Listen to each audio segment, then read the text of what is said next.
Salut, c'est Black Ink. Salut, c'est Omen. Bienvenue pour ce nouvel épisode de la Arkham JCE TV avec la fameuse série des Contrées sauvages. Et aujourd'hui, Omen, je te laisse le privilège d'énoncer quelle campagne nous allons étudier. Alors, grand suspense, vous ne savez pas la campagne qu'on va voir dans cette vidéo, c'est dans le titre, c'est La civilisation oubliée. Donc, par rapport à la dernière fois, on a eu pas mal de retours. Donc, on essaie d'adapter un peu le format pour répondre un peu à vos demandes et aux différents commentaires qu'on a reçus. Donc, on va organiser la vidéo selon deux axes. D'abord, on va vous parler de la campagne dans sa généralité, et ensuite on viendra vous parler des différents investigateurs qu'on a choisis aujourd'hui dans le cadre de cette campagne. Omen, sur les généralités de la campagne, est-ce que tu peux nous dire rapidement de quoi on va parler? Alors, on va parler de la mécanique en général, de ce que cette campagne apporte de nouveau. On va aussi parler du renouveau. Est-ce que il apporte une grande différence en termes de mécanique, en termes de scénario, ou est-ce que finalement c'est relativement un renouveau, on va dire, de correction? Euh, et puis, en troisième, on va égrener assez rapidement les scénarios, scénario par scénario, pour que chacun puisse avoir un peu une idée de quoi on parle quand on parle du quatrième scénario ou du septième scénario. Donc on va Oui, commencer par un examen de la campagne. Black Ink, cette campagne, quelle mécanique cette campagne introduit de nouvelles par rapport aux trois cycles précédents? alors il y a vraiment un renouvellement très important à mon avis dans cette campagne par rapport aux autres, et l'une des premières mécaniques qu'on peut citer, qui à mon sens est vraiment fait l'âme de la campagne, c'est la mécanique exploration. C'est une mécanique qui met en jeu un nouveau deck, dit deck exploration, qui dans la version classique contient un certain nombre de cartes lieux et des cartes rencontres, des traîtrises, qui sont prédéfinies, souvent en nombre de 4 ou 5. Et au cours de beaucoup de scénarios dans cette campagne, le 1, le 2, le 4, etc., on va devoir effectuer une action explorée qui sera sur le deck Act généralement, de façon à piocher une des cartes du deck exploration.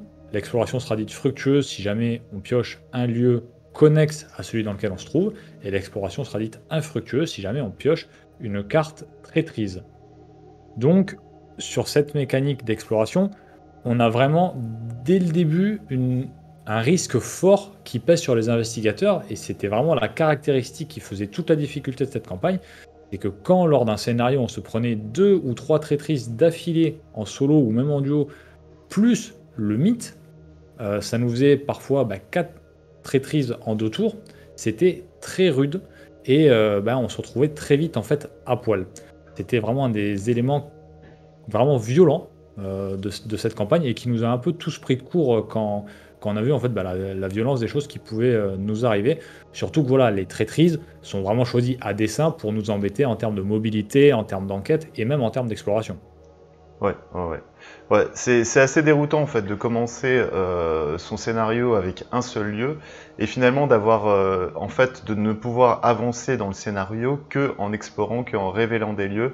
Ça c'est enfin c'est une des grosses difficultés et c'est une des grosses difficultés de la campagne que le renouveau va corriger parce que le renouveau va on va dire mitiger un peu la mécanique de l'exploration, la difficulté au niveau de l'exploration.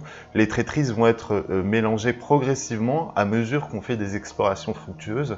Et donc finalement, on va aborder les scénarios de manière beaucoup plus crescendo, avec un deck exploration sans traîtrise au départ, et un deck exploration bourré de traîtrises par la suite. Alors le deuxième aspect de la campagne, c'est la dynamique de vengeance. Donc la dynamique de vengeance, qu'est-ce que c'est? C'est un mot-clé qui est au bas des ennemis, comme le mot-clé victoire X. Donc cette fois-ci c'est vengeance X, et les ennemis qui ont vengeance X se trouvent dans la pile de victoire. Et en fin de scénario, on compte les points de vengeance, et voilà, à l'issue, à un moment dans la campagne, si on a trop de points de vengeance, voilà, c'est beaucoup plus compliqué que si on a essayé de faire en sorte de les minimiser un maximum. Donc ça permet d'enchaîner peut-être sur le troisième aspect de la campagne, le troisième aspect qui est finalement une caractéristique qui est pas trop mis à l'honneur sur les 3 précédents cycles. Black King, je te laisse en parler.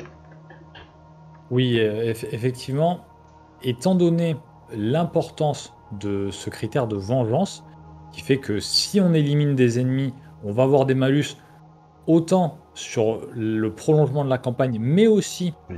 dans la partie en cours, puisqu'il y a pas mal d'ennemis qui nous ont des textes du style s'il y a X points de vengeance, tel ennemi gagne chasseur, s'il y a X points de vengeance, tel ennemi gagne riposte. Donc ça vient pénaliser directement votre scénario. Et du coup, vous imaginez bien que on va essayer d'éviter de attaquer et de tuer ces monstres. On va donc essayer de les esquiver. Et quoi de mieux pour les esquiver qu'une bonne agilité, la fameuse compétence qui jusqu'à présent avait été quand même laissée aux oubliettes.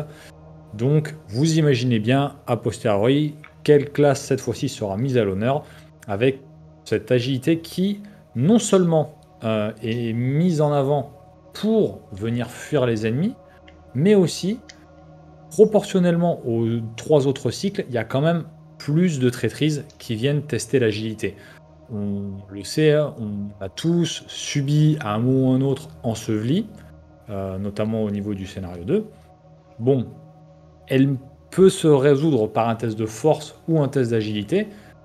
C'est un exemple parmi tant d'autres, mais vraiment, comme c'est une carte qui est assez iconique à mon sens dans cette campagne, enseveli, ça montre bien que l'agilité n'est pas du tout en reste, comme on a pu le voir dans Carcosa ou dans Dunwich.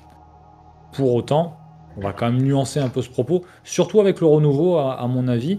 Le renouveau apporte de nouvelles traîtrises, évidemment, de nouveaux sets de rencontres, et à mon avis, il y a quand même quelques tests de volonté qui arrivent avec le renouveau. Il y en avait qui existaient avant, mais il y en a un peu plus, je trouve, avec le renouveau, et surtout qui peuvent être assez pénalisants sur des scénarios où on affronte certains cultistes, par exemple. Ouais, oui, oui. Du coup, quand je vous parle de cultistes, on sait avec cette campagne que les cultistes ne sont pas euh, des alliés des serpents qu'on a à fuir. Au contraire, les cultistes, on va chercher à les combattre. Ils ont une mécanique propre à eux qu'on a déjà vu auparavant avec ces fameuses fatalités qui viennent nous faire perdre du temps. Alors que les serpents, on cherche à les esquiver. Et ce qui introduit, à mon sens, un autre aspect très intéressant de cette campagne, c'est le phénomène des factions. En effet, vous pouvez en déduire que, d'après nos dires, il y a 2 factions distinctes dans cette campagne. D'un côté, on pourrait dire les serpents, de l'autre côté, on pourrait dire les cultistes, pour pas spoiler vraiment ceux qui n'auraient pas fini ou qui n'auraient pas commencé encore cette campagne.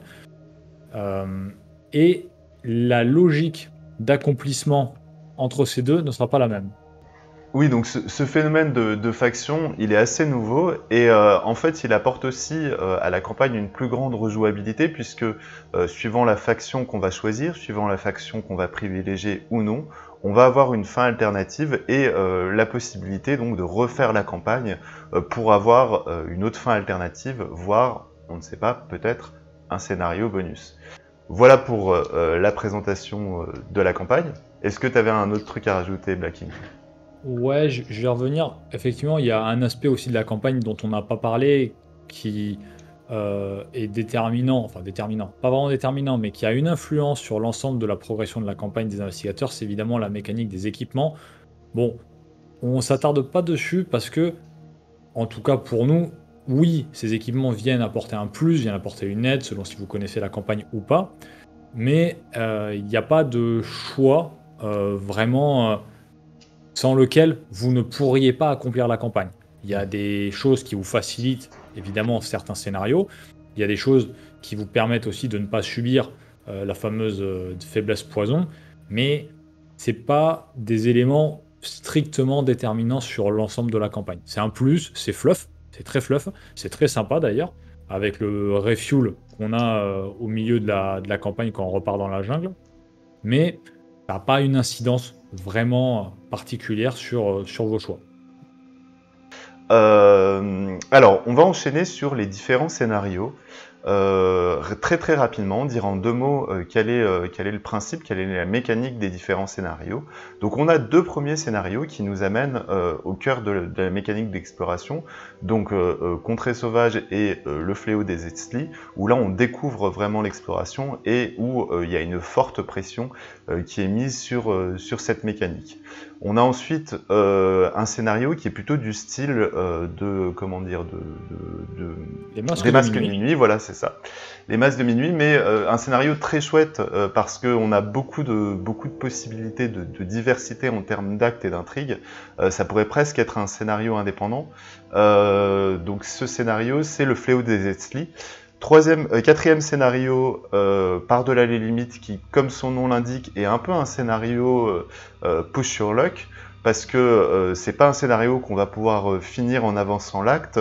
C'est un scénario, en accomplissant l'objectif du scénario, c'est un scénario où il faut aller, on va dire, au plus fort de ce qu'on peut aller. Un scénario Je qui est... vais... Ouais. Ouais, je reviens juste sur les fils du destin. Le troisième scénario. Le... Et au vu de son nom prend vraiment tout son sens avec le coup des fils du destin, puisque selon en fait les choix que vous allez opérer dans ce scénario, vous avez chose nouvelle, vous avez plusieurs deck actes, et bien vous allez orienter de façon déterminante la suite de votre campagne. Ça fait pas tout, ça ne débloque pas forcément toutes les fins possibles, mais c'est vraiment le point de bascule qui va vous permettre tantôt de vous retrouver avec une faction, tantôt avec l'autre, ou entre guillemets seul au monde euh, contre tout le monde en fait, hein. Et du coup, oui, sur Par-delà les limites, comme le dit Omen, c'est un scénario qui vise à aller le plus loin possible. Euh, bon, moi personnellement, en tout cas, j'ai jamais réussi à avoir l'intégralité des choses de réussite sur ce scénario parce que voilà, il est quand même assez dur, assez compliqué. On y retrouve la mécanique exploration sous un nouveau jour aussi, puisqu'on a déjà une map, une carte qui est en place, et on vient en fait explorer sur des époques passées. Mm. Ouais. Oui, oui. Et puis un scénario qui se reconfigure aussi au niveau spatial par rapport à la mise en place initiale. On a, une fois qu'on a exploré, des connexions de lieux qui changent, et ça peut être très déroutant, notamment quand on joue séparé entre les coureurs d'indices et les gestionnaires d'ennemis. Ça peut être extrêmement, extrêmement pénible, extrêmement déroutant. Le scénario 5, Le cœur des anciens, c'est un scénario qui est un peu un scénario de rééquilibrage par rapport au précédent, c'est-à-dire que finalement on va pouvoir se rattraper si on s'est raté sur le précédent scénario. Et puis c'est un scénario assez classique, assez pépère, c'est souvent le scénario qui est un peu le moins populaire de la campagne, parce qu'il reprend un peu globalement une contrée sauvage et le fléau des Eztli version remix. Un scénario en 2 parties. La première ressemble beaucoup à une contrée sauvage, la deuxième ressemble beaucoup au fléau des Eztli. Voilà pour le cœur des anciens. La Cité des Archives, un scénario très déroutant à tous les niveaux. On perd totalement ses repères en termes de deck building, puisque on est dans le corps d'un Lilithien et notre carte investigateur perd toutes ses capacités. Et donc on a les statistiques d'un Lilithien, on a aussi la capacité signature de Lilithien, et voilà, ça va être la grosse difficulté de ce scénario, la reconfiguration de son deck. Et puis c'est un scénario aussi, si on le rate, il peut être extrêmement, il n'est pas éliminatoire, mais il peut être extrêmement préjudiciable pour la suite de la campagne. Le scénario 7, Les profondeurs de Yot, c'est un scénario qui est un peu inspiré de la mécanique de l'extension Exodus de Battlestar Galactica, c'est-à-dire on a une piste de poursuite, et puis on a des ennemis qui, si on arrive à explorer et à aller plus loin dans les profondeurs de Yot, vont partir et puis vont revenir à un moment par les mécaniques du scénario. C'est peut-être sur ce scénario-là que les conséquences de la vengeance vont s'appliquer réellement, puisque c'est sur ce scénario que, en fonction du nombre de points de vengeance qu'on a, on a plus ou moins de l'avance ou du retard sur la résolution.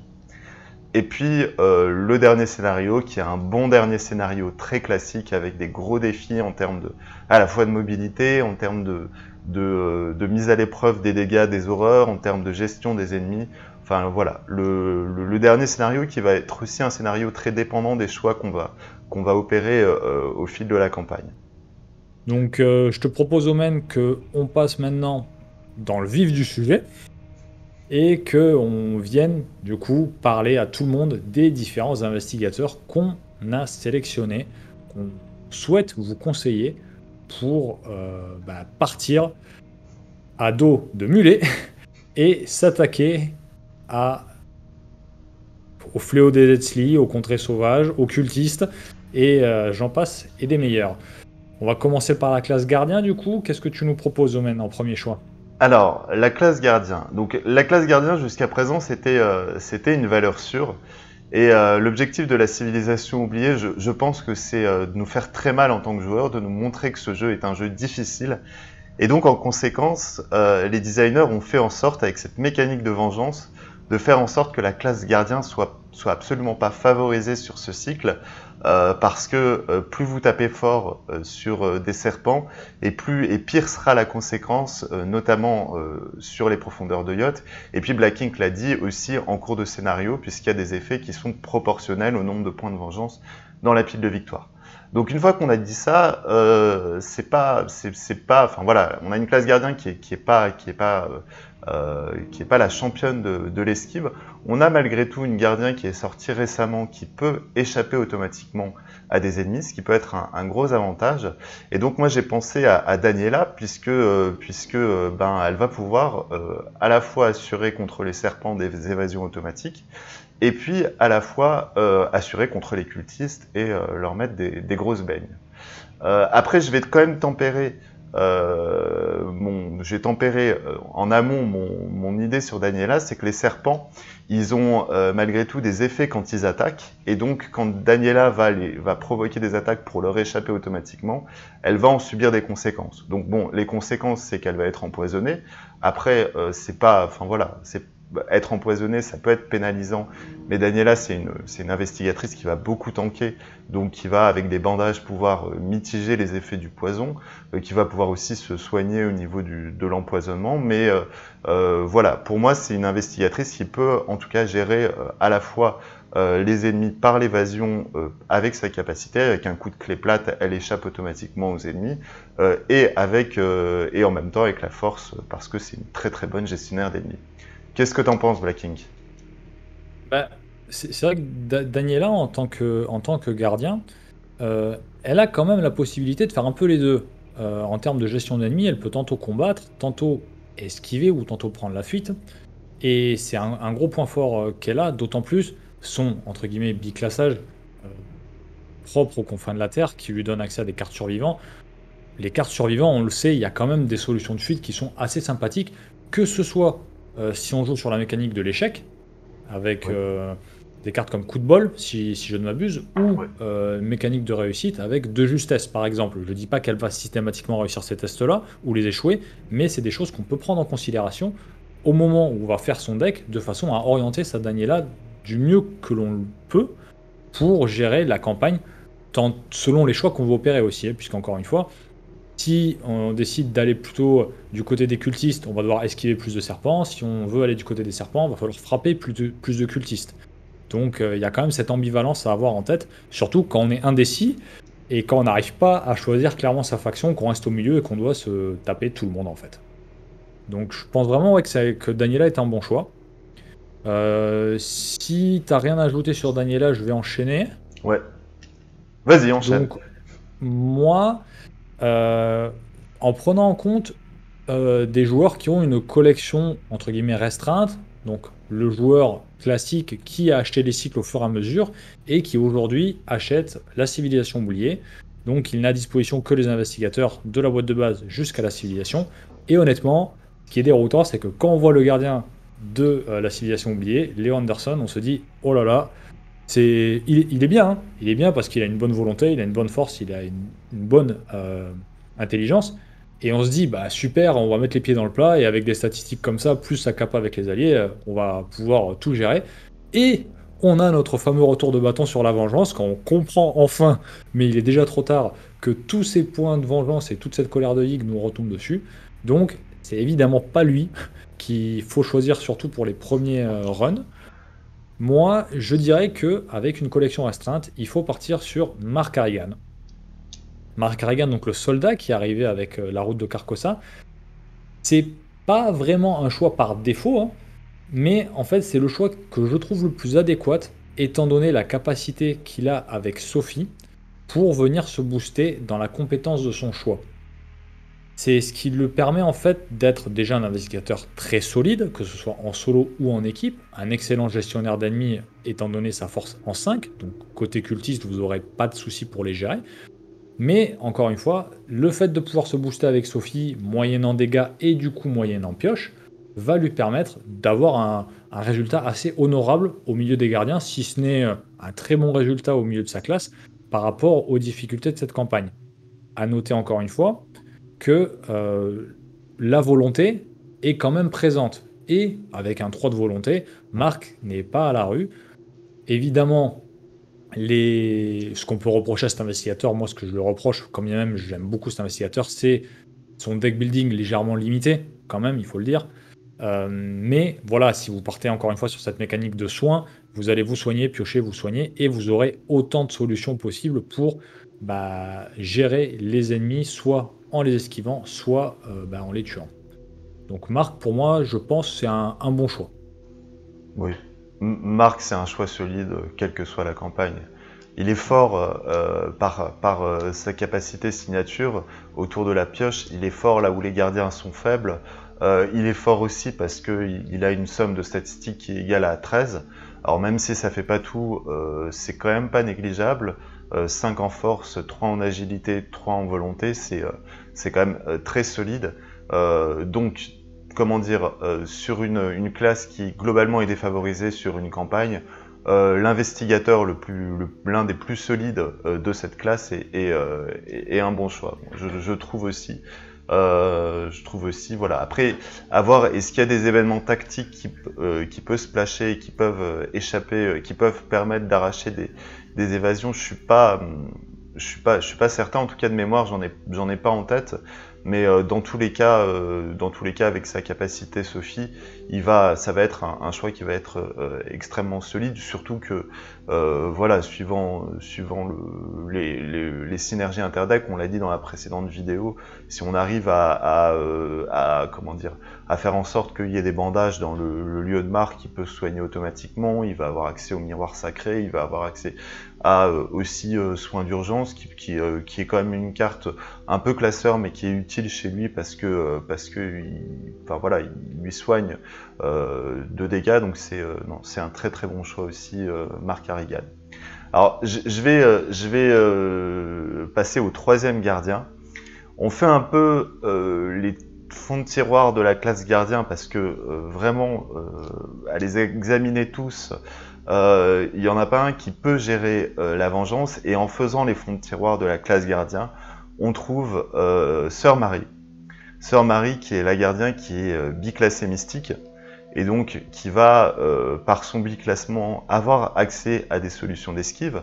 Sœur Marie, elle a aussi 3 en agilité, ce qui peut, suivant, on va dire, la taille du serpent, au moins dépanner. Et donc voilà, moi je pensais à Sœur Marie parce qu'elle va pouvoir intégrer les brumes de Herlier, elle va pouvoir intégrer, il me semble, les brumes de Herlier niveau 2, il y a aussi Forme éthérée, enfin voilà, il y a plusieurs événements mystiques qui permettent d'échapper à la volonté. Elle a une volonté de 4, donc c'est relativement suffisant. Elle a une agilité qui est de 3, qui permet en tout cas de faire face aux difficultés de la campagne. Sa faiblesse, c'est ses points de vie, mais après elle a aussi des solutions pour tanker les points de vie ou pour se soigner. Et puis c'est une campagne, on l'a pas dit en intro, mais c'est une campagne qui a un Chaos Bag qui est extrêmement punitif. En tout cas, c'est la seule campagne qui a un -5 en standard dans son Chaos Bag. Et même si la mécanique béni gardien n'est pas une mécanique autour de la révélation des pions, avoir ces pions bénis qui soulagent un peu un Chaos Bag très punitif, ça peut aussi être un avantage pour aborder au mieux cette campagne. Je sais pas, qu'est-ce que t'en penses, Blacking? C'est vrai que le Chaos Bag, on n'en a pas parlé. Et pareil, dans cette logique des deux factions, en fait, selon les choix que vous allez opérer, vous allez clairement influencer le contenu du Chaos Bag. Contrairement à Carcosa, où en fait, à chaque fois, quasiment à chaque Mm. scénario, il y avait un switch pour entre guillemets brouiller les pistes, le monde de la folie, tout ça. Là, c'est vraiment chaque choix que vous allez faire, pas forcément tous les scénarios, mais dans pas mal de scénarios, va rajouter peut-être un cultiste ou une tablette. Sachant que, voilà, si vous décidez de suivre, entre guillemets, votre propre voie et d'être tout seul, c'est là où le Chaos Bag sera le plus punitif. Et donc, effectivement, avoir des pions bénis, ça fait pas tout, mais on est quand même toujours content d'avoir un petit plus 2 qui sort de derrière les fagots pour venir mitiger la chose très ancienne, notamment, qui, sur les derniers scénarios, fait quand même très très mal. Oui, oui, oui.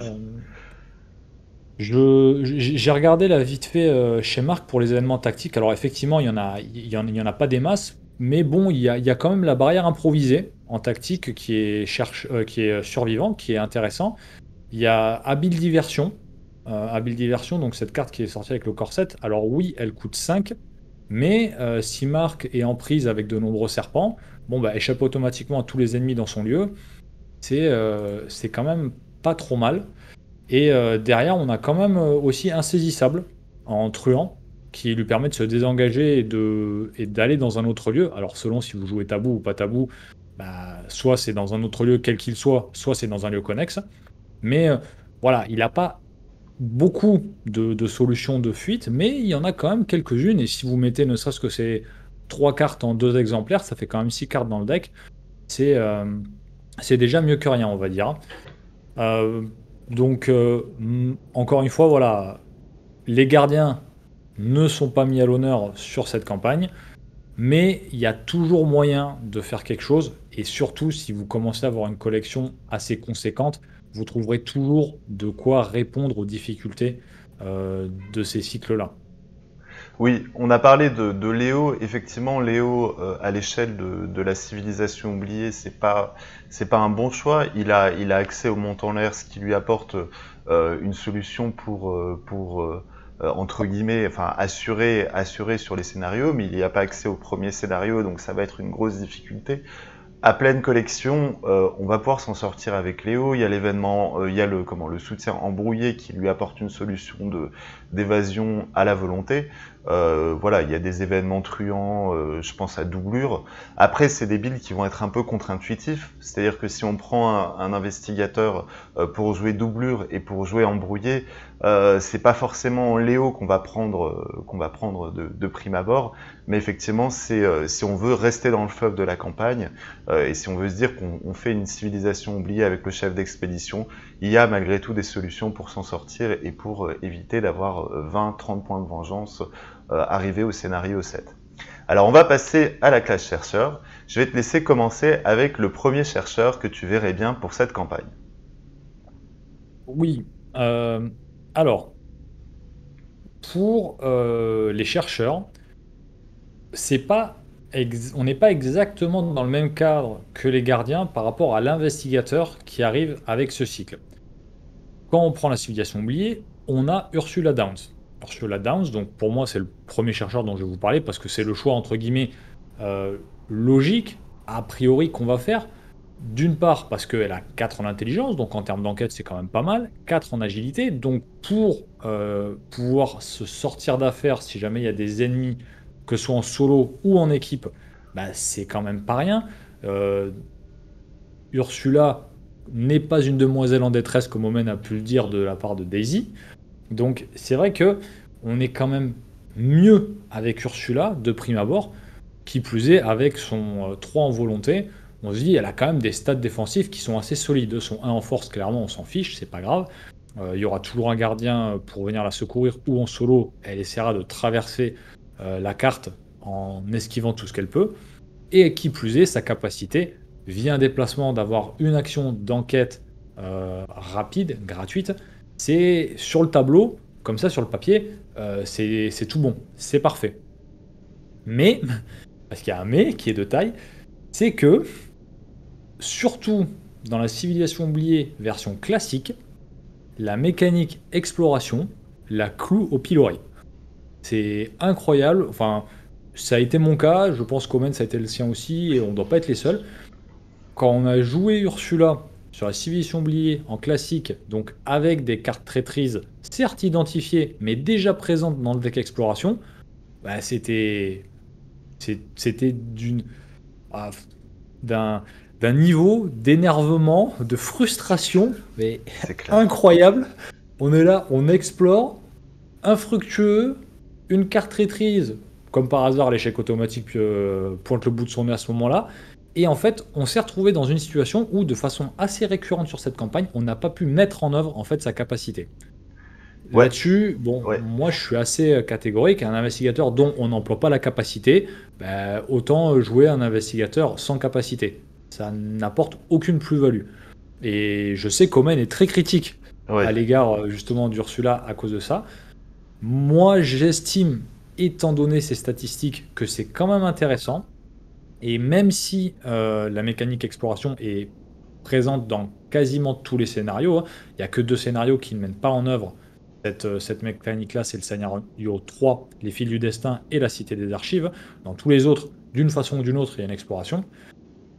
Selon les scénarios, quand vous connaissez bien la campagne, vous savez que vous pouvez pallier ce phénomène d'exploration. Typiquement, dans le scénario 8, effectivement, la disposition des lieux fait que on arrivera quand même à activer la capa d'Ursula, mais au risque de se prendre quand même des traîtrises plus ou moins embêtantes dessus.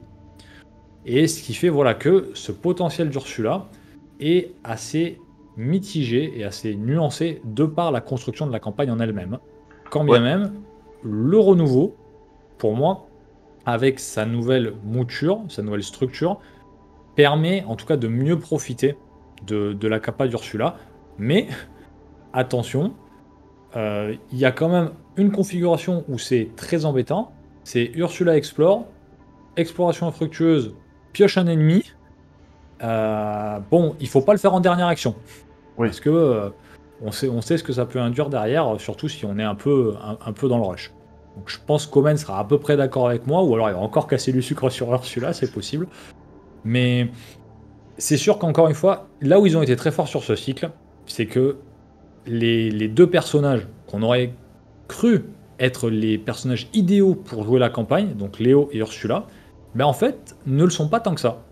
C'est, il faut quand même le savoir, y réfléchir et pas faire un deck building d'Ursula en mode chercheur classique, prévoir quand même des, des modules autres pour faire autre chose, parce que sinon, il peut y avoir des surprises, hein. Ouais. Alors, on n'était pas, enfin, quand on a préparé la vidéo, on n'était pas d'accord sur Ursula. Pour moi, Ursula, c'est vraiment la fausse bonne idée pour la civilisation oubliée. C'est-à-dire que on va, enfin, et puis en fait, Black Ink l'a dit, on va pas exploiter le plus gros potentiel de la capacité d'Ursula.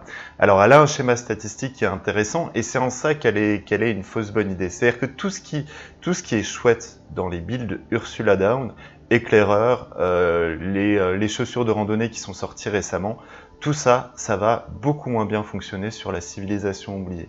Et donc voilà, on va se retrouver avec une investigatrice, enfin une Ursula qui va pas être optimale. Mais là où je trouve que les designers ont été particulièrement pervers avec ce duo Léo et Ursula, c'est que, enfin en tout cas moi je sais pas comment ça s'est passé pour toi le premier run, mais c'est que on se retrouve avec un pauvre Léo qui est aux prises avec des serpents qui va pas pouvoir gérer. Du coup, c'est Ursula qui se retrouve à esquiver les ennemis et donc à gérer les ennemis et donc qui se retrouve à ne pas faire ce pourquoi il faut qu'elle fasse. Et donc la grosse difficulté qu'on a avec ce duo Léo et Ursula, c'est qu'il y a une inversion des rôles à un moment dans le scénario où on va se dire que Ursula va se mettre à gérer les ennemis et donc Léo va poser des alliés, utiliser sa capacité, prendre des ressources, tricoter un petit peu, et on va pas avancer sur le scénario. Donc voilà, donc moi c'est pour ça que, enfin moi je pense que Ursula, c'est vrai que c'est une investigatrice qui est extrêmement forte, c'est une investigatrice qui est adaptée sur beaucoup de campagnes. Moi en ce moment je la joue sur Dunwich et réellement en plus avec les apports récents, on a vraiment, enfin une possibilité d'exploiter son potentiel au mieux. Je pense par exemple au télescope de poche qui est un objet 0 XP qui est assez hallucinant chez elle. Mais la civilisation oubliée, ça va peut-être être la campagne où on va le moins exploiter sa capacité. Alors du coup, moi sur cette campagne, il y a une investigatrice que j'ai jouée et que j'ai trouvée particulièrement forte, particulièrement bonne, parce qu'on l'a pas dit, mais c'est une campagne qui met aussi beaucoup la pression sur le découvreur d'indices. On a parfois besoin d'enquêter au burin. Je pense notamment aux profondeurs de yacht et au cœur des anciens, où on ne peut pas explorer s'il y a des indices sur notre lieu, et donc on a besoin d'enquêter très vite et de découvrir beaucoup d'indices très rapidement. Donc cette investigatrice, c'est Amanda Sharp. Amanda Sharp, donc elle a un schéma statistique qui nous fait dire que c'est pas forcément une investigatrice qui va enquêter au burin, mais en fait Amanda Sharp, elle peut très bien tirer parti des glyphes archaïques. J'ai jamais autant découvert d'indices que avec Amanda Sharp en si peu d'actions, on va dire. Et puis surtout, Amanda Sharp, elle va avoir dans, on va dire, sa panoplie de cartes tarte à la crème, elle va avoir le journal des rêves qui va lui apporter aussi une solution pour arracher une esquive aux ennemis.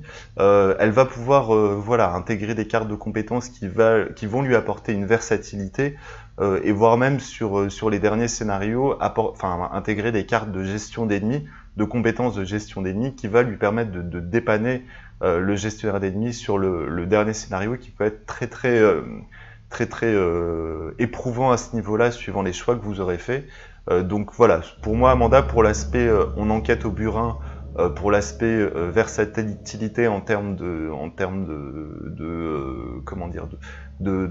statistiques avec le journal des rêves, ça peut être le bon choix pour cette campagne. Ouais, et sur Amanda, le scénario 6, la Cité des Archives, on l'a dit, il est déroutant euh, et ne permet pas de profiter des capas des investigateurs. Mais étant donné le deck building d'Amanda, étant donné la façon dont vous allez la faire, vous allez avoir la masse de compétences. Et du coup, bah, de façon logique, ça va clairement être un énorme plus sur ce scénario-là. Quel que soit en fait votre deck building, vous n'allez pas commencer à faire une Amanda avec What's Me l'objet, vous allez avoir beaucoup de compétences. Ce sera, à mon sens, au moins un tiers de votre deck, un gros tiers. Et en fait, ce sera autant d'icônes supplémentaires que vous allez pouvoir effectuer pour réaliser de votre mieux ce scénario-là qui, mine de rien, peut, on va dire, finir en autre boudin, hein, clairement. Ouais, Euh, c'est ça en fait. Disons que c'est pour Amanda en fait, c'est absolument pas déroutant parce qu'elle conserve exactement le même schéma statistique en tant qu'humaine qu'en tant qu'Ilicien. Mais en plus, la capacité d'Ilicien est pas inintéressante pour elle. Et puis dans son stuffage, elle a par exemple le totem macabre qui combiné avec la capacité d'Ilicien va lui fournir 2 icônes. Donc ça va être voilà sur la Cité des Archives. Très honnêtement, c'est un scénario sur lequel elle est capable de rouler littéralement.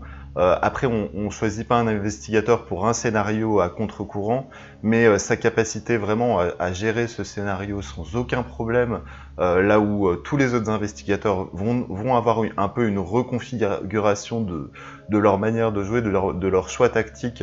Le fait de pouvoir le jouer sans aucun encombre, c'est malgré tout un plus pour elle, parce que pour la suite de la campagne, voilà, pour le dernier scénario, les 2 derniers scénarios, ça va être très fluide avec Amanda. Alors, de ton côté, tu pensais à qui au niveau des chercheurs? alors, du coup, étant donné voilà, cette contrainte forte, cette pression qu'il y a sur les enquêteurs, moi je conseille Rex Murphy. Rex Murphy que j'ai personnellement joué en duo sur la civilisation oubliée. Et bon, bah voilà, Rex, on le sait, c'est même le seul investigateur qui a subi un tabou tellement il est fort. Je l'ai joué en version tabou, donc du coup, sa capacité, je peux l'utiliser qu'une fois par round. Et même comme ça, bah, Rex, c'est super. C'est super bon, déjà, parce que sur le format sur lequel j'étais, c'est-à-dire en duo, bah, je vidais systématiquement un lieu par round, puisque généralement vous avez un indice par investigateur, donc 2 en duo. Rex va réussir au moins une enquête avec un plus 2, puisque vous allez tout faire pour en réussir au moins une comme ça. Et du coup, automatiquement, vous savez que dans les fameux scénarios, le cœur des anciens et les profondeurs de yacht, votre indice dans lequel vous êtes, à la fin du tour, il sera vidé, c'est sûr. Et après, évidemment, logiquement, si vous avez un bon deck building, si vous avez les bonnes compétences, vous retrouvez très très vite à vider 2 lieux d'affilée. C'est Il est vraiment monstrueux et sans, encore une fois, sans sa version hors tabou, hein. La version hors tabou, bon voilà, c'est fini, vous prenez, le kart, et vous tracez, tout droit, il y a aucun souci. Mais même en tabou, Rex, est quand même très bon. Évidemment, bon, bah, son deck building, entre guillemets, peut le limiter, puisqu'il a que 5 cartes hors classe. Et encore aujourd'hui, encore une fois, avec toutes les cartes multiclassées qu'on a, et celles qui viendront sûrement plus tard, bon, on peut s'attendre à ce qu'il y ait encore des facilités pour tous ces investigateurs pardon, de la boîte de Dunwich. Mais avec ces fameux 5 slots, vous avez quand même matière à avoir des solutions soit bah, pour enquêter encore plus. Je pense typiquement à faire avec les moyens du bord. C'est une solution toute simple avec Rex qui va lui permettre de grappiller 2 indices quand faire avec les moyens du bord est dans sa défausse. Je dis pas qu'il faut le mettre à toutes les sauces, c'est pas forcément le truc le plus optimal, mais quand on a que 5 cartes hors classe, ça peut le faire. Et après, évidemment, vous avez des possibilités pour faire des esquives automatiques, des désengagements, des entre guillemets téléportations, notamment dans la classe truand. Donc, il a un potentiel de chercheur qui est énorme, une capacité à aspirer les indices qui est parmi les meilleurs chercheurs à mon sens dans le jeu.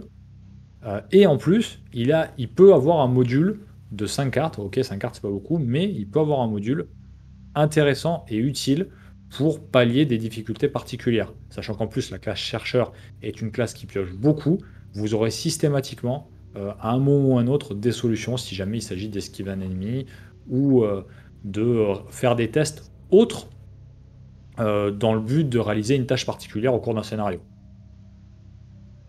Ouais. Qu'est-ce que Dans, t'en dis, Omen? dans les splashes, il y a vraiment des choses intéressantes pour Rex. Bon, des classiques en mystique qui permettent d'exploiter au mieux sa capacité. Il y a lire les signes. Il y a aussi une carte, moi, que je trouve une carte truand qui est très adaptée pour la civilisation oubliée et qui combotte très bien avec la capacité signature de Rex. C'est forcer l'entrée. Donc on ajoute l'agilité à l'intelligente, et si on réussit avec une différence de 2, on échappe automatiquement à un ennemi. Donc avec Rex, ça veut dire que en fait, Rex va pouvoir tricher avec un S, découvrir 2 indices et échapper automatiquement à un ennemi. Donc voilà, c'est une carte qui est très intéressante. Effectivement, et Rex, il a un schéma statistique qui est quand même assez sympa, c'est-à-dire 3 en volonté et 3 en agilité, c'est très chouette. On peut penser, parce qu'on l'a pas dit, on y a pensé au moment où on a préparé la vidéo, mais on l'a pas dit, on peut penser à la dent d'Etzli, qui lui apporte un bonus supplémentaire pour gérer les traîtrises à la volonté et à l'agilité. Et donc voilà, Rex par ce schéma statistique est aussi un bon choix, en plus d'être un investigateur qui peut enquêter au burin, qui peut aussi avoir des solutions d'esquive et qui peut faire intégrer des cartes qui peuvent l'aider dans l'un ou dans l'autre. Je pense à inspecter les alentours aussi, qui va être une carte très, très polyvalente pour lui, soit pour arracher un méga test, soit pour arracher une bonne esquive. Voilà pour Rex. On va dire, comme on n'était pas d'accord sur l'un des investigateurs, que je vais apporter une investigatrice en bonus. C'est pas très original, mais elle a un schéma statistique très proche de Rex Murphy. C'est Mandy Thompson. Donc Mandy, bien sûr, elle peut intégrer des cartes de la classe truand. On a parlé de forcer l'entrée, on a parlé d'insaisissable. Elle a aussi un schéma statistique avec 3 d'esquive qui lui permet aussi d'arracher une esquive ou au moins de faire face aux traîtrises. Et puis bon, même si cette carte casse toutes les campagnes, un petit pendentif de la reine sur la civilisation oubliée, c'est quand même pas mauvais. Ouais, c'est le pendentif. C'est pas la campagne, à l'instar d'Ursula, où il est le mieux rentabilisé. Mais par contre, quand vous connaissez la campagne, vous pouvez largement l'employer de façon optimale sur certains scénarios clés, notamment le huitième. Si vous vous amusez à ouvrir tous les lieux en solo et que derrière vous avez le pendentif et vous vous téléportez sans passer par le lieu du milieu, typiquement, c'est c'est les doigts dans le nez, faut le dire. C'est à cause, encore une fois, de la mécanique exploration. Bah, c'est sûr que quand il n'y a qu'un seul lieu sur la carte, ça sert pas à grand chose d'avoir le pendentif, mais vous aurez le pendentif en moitié, voire fin de partie, et donc c'est là où vous aurez le plus de lieux de révéler. Logiquement, ça devrait pouvoir être intéressant. Et pareil, euh, on le récupère à la Cité des Archives ou pas, le pendentif? Alors, je crois pas, parce qu'il me semble que c'est un objet unique. Oui, c'est Euh, vrai qu'il est unique, donc on peut pas l'avoir. On peut avoir les segments qui ne sont pas uniques, mais on peut pas avoir le pendentif, je crois. ouais, ouais, ouais. À vérifier, à vérifier. Ouais, On à le, ouais. vérifier. Si, en tout cas, si on peut avoir le pendentif sur la Cité des Archives, si tel est le cas, bon, au vu, surtout en renouveau, au vu la taille de la carte, c'est pas négligeable, on va dire, en termes de gain d'action. Ouais, ouais, clairement, oui. Hmm. Euh, on va passer en classe truand, donc je vais commencer en classe truand. Je vais commencer par une investigatrice qui fait un peu ce que Rex fait avec Force et l'entrée. Je l'ai effleuré. Une investigatrice assez idéale pour cette campagne parce que il faut à la fois enquêter au burin et puis en même temps il faut échapper aux ennemis.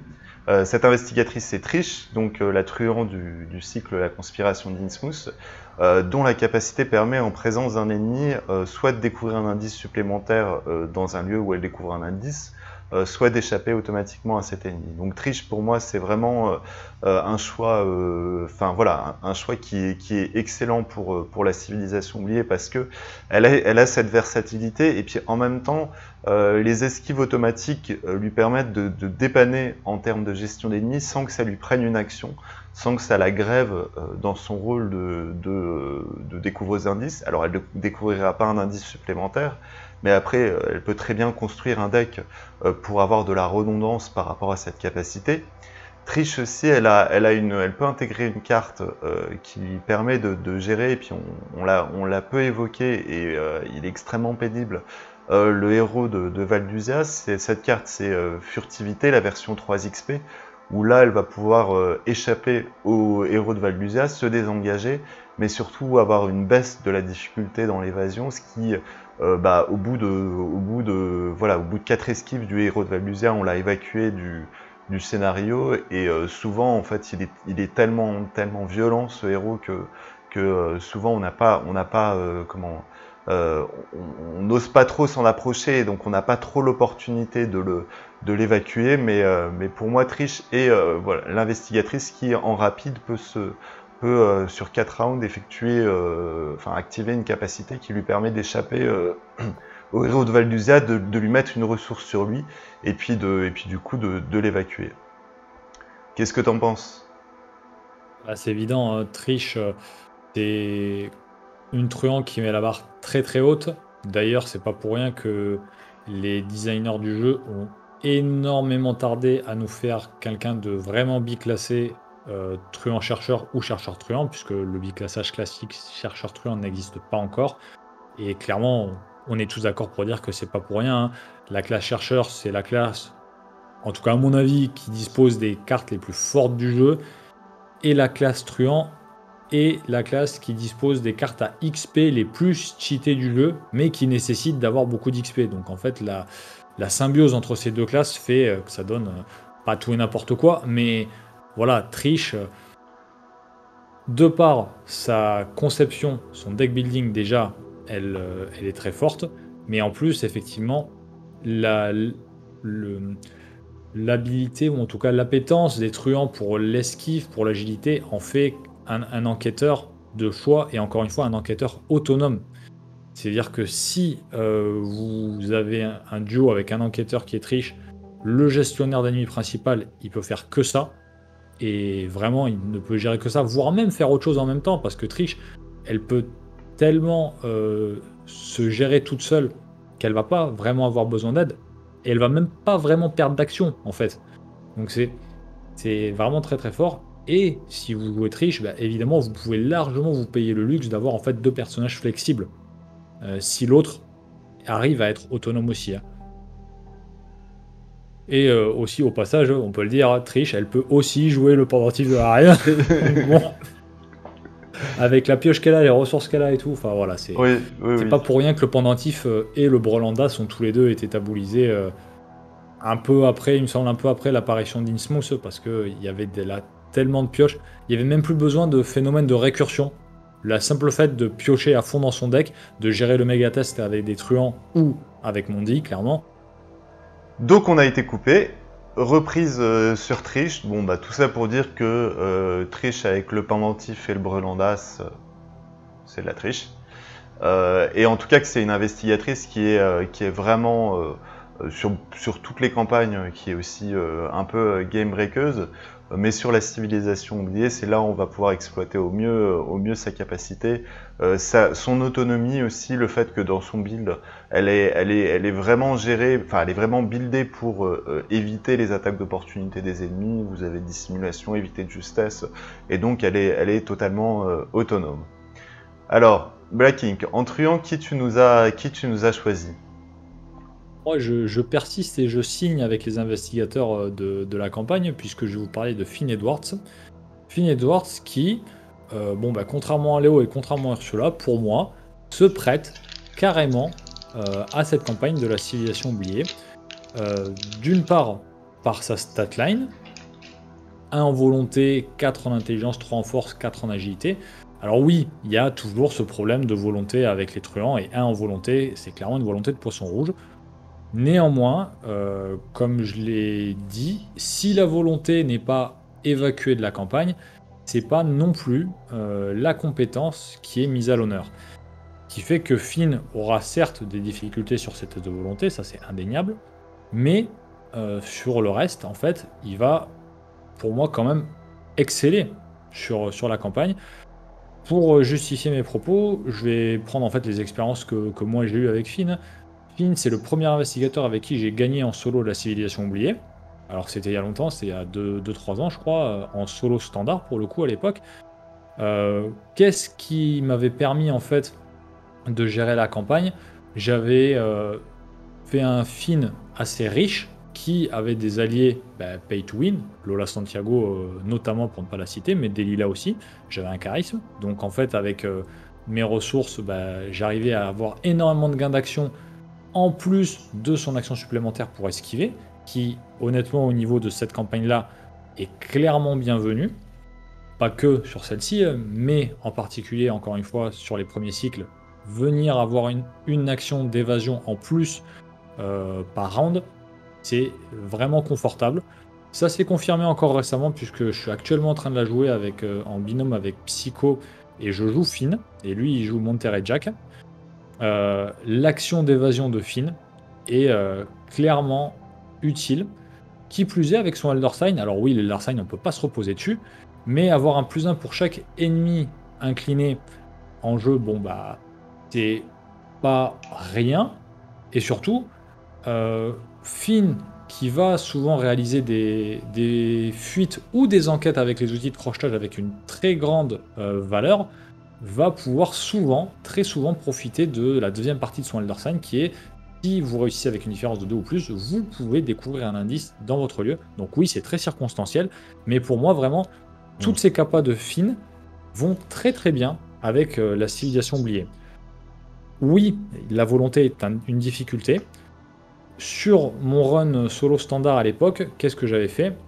Étant donné que j'avais un Finn riche, j'avais pris ce surpassé, le talent survivant de la boîte de base, qui nous permet de booster tantôt la volonté, tantôt l'agilité. Et honnêtement, au vu du peu de tests de volonté qu'il y avait pendant la campagne, eh ben ça m'a suffi.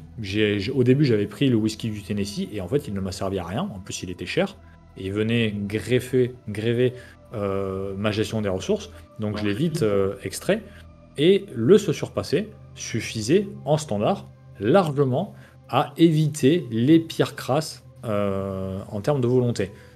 Aujourd'hui, donc je crois que c'est 3 ans après ce run-là, ou 3 ans après, sûrement 3 ans après, il y a une collection qui s'est développée pour permettre aux truands de filouter certains tests de volonté, qui est non négligeable. On pense à Surdoué avec les confins de la Terre.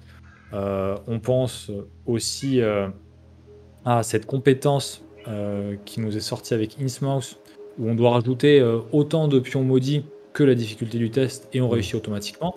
Donc oui, la volonté sera toujours un frein pour les truands, mais il y a vraiment aujourd'hui beaucoup de solutions et surtout dans une campagne qui est moins euh, axée sur la volonté, ces quelques solutions suffisent. Et je finirai, encore une fois, moi, par le deck building de Finn. Oui, c'est un deck building qui est limitant, puisque vous n'avez que 5 slots en dehors de la classe truand et en dehors des quartiers illicites. Mais ces 5 slots, ça fait la différence. Encore une fois, ces 5 slots en chercheur pour de l'enquête, pour de la pioche ou en survivant pour un peu de volonté et pour de l'esquive, ça, franchement, c'est très puissant. Et par ailleurs, encore une fois, avec une collection grandissante, bah, des cartes illicites, il n'y en a pas que en truand. Typiquement, le 18 des Ringer, qui est arrivé avec le pack de Stella, c'est une carte illicite. Ouais. Donc, ça fait une arme pour Finn qui lui donne un plus 2 en force, et qui peut up au niveau 2, sans souci, et ça ne prendra pas de slot survivant. Donc ça, il faut y penser, comme le deck building est un peu particulier, tout le monde n'y pense pas, mais ça permet d'économiser des slots survivants. Ouais. Tu parlais Domaine, aussi qu'est-ce que t'en dis de du, Finn? Tu parlais aussi du build riche autour de. Enfin, on peut penser à Relation Influente et on peut penser aussi à la Thompson version gardien qui va lui permettre enfin, de rembourser son arme et donc de monter progressivement en ressources. Finn, effectivement, s'il y a une campagne où il faut le jouer, de par sa capacité signature, c'est celle-là. Moi, le 1 en intelligence, en volonté, pardon, me gêne pas parce que finalement, avoir un ou deux, comment dire, c'est une valeur de compétence qui est de toute façon insuffisante. Donc autant que, on va dire, le point de statistique serve ailleurs. Et donc pour moi, le 1 en volonté de Finn est plus un avantage parce que ça lui permet d'avoir 3 en force qu'un inconvénient, ou 4 en intelligence. Après, c'est vrai que ce que je trouve dommage, c'est que les designers ont un peu tendance avec la classe truand à un peu à reskiner les truands existants. Donc Finn était un peu un reskin de Skids. Et puis du coup, on a un peu des moments où on a des truands qui sont un peu par rapport à la collection un peu qui sont un peu plus en retrait. Et Finn en fait partie depuis que Trish et Winifred sont sortis, depuis que Skids a eu des petits ups qui lui permettent de mieux gérer les ennemis. Donc effectivement, c'est vraiment dommage parce que c'est un investigateur qui peut être intéressant, qui mériterait d'avoir des cartes illicites qui lui permettent notamment d'être plus polyvalent sur la gestion des ennemis, parce que 3 de force en standard, c'est un peu compliqué, même s'il y a des solutions. En difficile, ça commence à devenir très très compliqué. Et donc voilà, mais effectivement, Finn, aussi bien pour du solo standard que pour du duo, dans un rôle un peu polyvalent ou dans un rôle d'enquêteur pur, moi ça me paraît être un très très très bon choix. Je conclus avec Finn. Je reviens sur ce système des factions et sur les choix que vous voulez faire. Finn est un investigateur en solo de choix qui vous permettra d'aller dans une direction ou dans l'autre. Étant donné encore une fois sa statline, ça lui permet d'assurer les tests ou les choix qu'il peut faire dans un sens ou dans l'autre. Là où d'autres investigateurs en solo ne vous le permettraient peut-être pas, encore une fois. Alors du coup, on va clôturer avec le troisième truand de la journée. Omen, je te Ah, laisse nous parler de... alors, de Skids qui, du coup, lui, est un peu le truand, alors aussi avec Winifred, mais je dirais peut-être plus Skids qui peut jouer sur la force et sur l'agilité. On pense au build autour de l'arc décoré qui est un build très efficace pour lui, où il peut vraiment, par son biclassement gardien et truand, exceller dans ce build. Je vous recommande la vidéo sur l'arc décoré, petit placement de produit par là même. Mais là où ça va être chouette par rapport à la civilisation oubliée, c'est que le besoin en combat, il est essentiellement à partir du scénario 3, où les premiers cultistes apparaissent et où il va y avoir une forte pression au niveau des fatalités.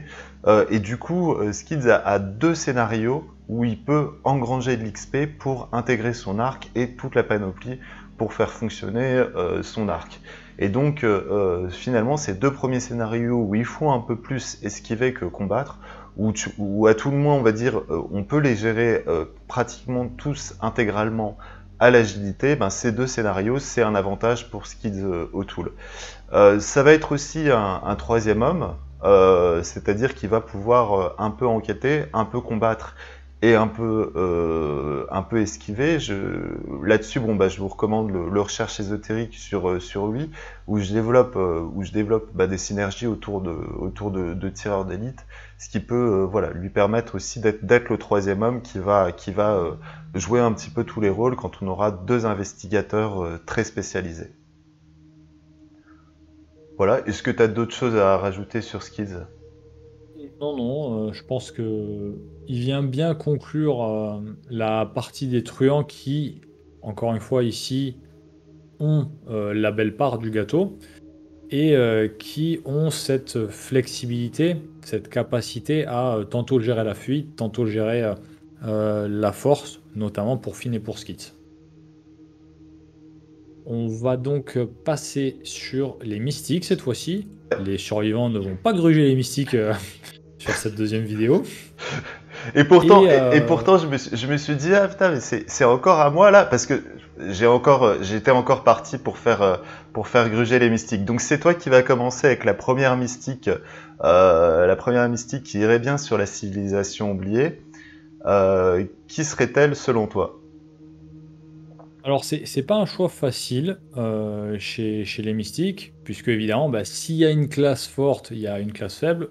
Bah, évidemment, par construction, encore une fois, les mystiques ont une forte volonté qui, pour le coup, n'est pas la statistique défensive de prédilection. À côté de ça, ils n'ont pas forcément une valeur d'enquête de ouf pour la plupart d'entre eux. Donc c'est un peu, voilà, c'est un peu la classe, à mon sens, qui se prête un peu moins, même si les mystiques, encore une fois, de par leur construction de tout recentrer sur la volonté, vont toujours s'en sortir. Mais voilà, c'est un peu la classe qui ici s'en sort un peu moins bien. La première, pour moi, et c'est notamment de par son équilibre, de par ses statistiques, de par sa capacité, ses capacités, c'est Lily Chen, qui nous est apparue avec les confins de la Terre.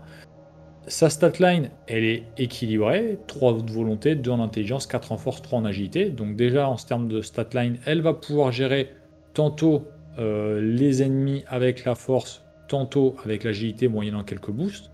Et là-dessus, bon bah, on ne fait que parler de cette discipline-là, mais je pense que quasiment unanimement, tout le monde estime que c'est la meilleure. C'est la discipline équilibre du corps, celle qui vous fait gagner plus 1 en agilité. Donc de circonstances dans la civilisation oubliée, avec cette capacité, effectuer jusqu'à 3 actions, combattre ou échapper différentes, une à la fois. Voilà, c'est clairement la capa qui se prête le plus au jeu, puisque si jamais vous êtes au milieu des cultistes, vous allez pouvoir les renvoyer d'où ils viennent très facilement. Si jamais vous êtes entouré de serpents, vous allez pouvoir les esquiver. Alors oui, effectivement, moyennant quelques boosts, mais ça va se faire quand même très bien. Effectivement, on peut penser, on peut dire que son style de deck building, partant de mystique à l'envers gardien, ne lui donne pas énormément de solutions d'évasion. Oui, c'est vrai. On a niveau 0 la forme éthérée qui pourra se jouer. Hors boost, si jamais vous n'avez pas la discipline ou si elle est la discipline équilibre du corps, ou qu'elle est retournée face brisée, vous n'aurez que 6. Mais bon, 6, c'est pas non plus déconnant.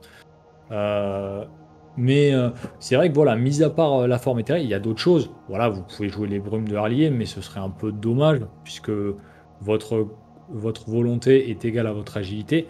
Il y a toujours moyen d'aller chercher, mais c'est surtout, voilà, au niveau des boosts, si vous prenez vos cartes de gardien niveau 0, bon, vous avez quand même des compétences qui sont assez intéressantes avec 3 icônes. Je pense notamment à Audace, qui est une carte compétence qui est idéale pour la civilisation oubliée.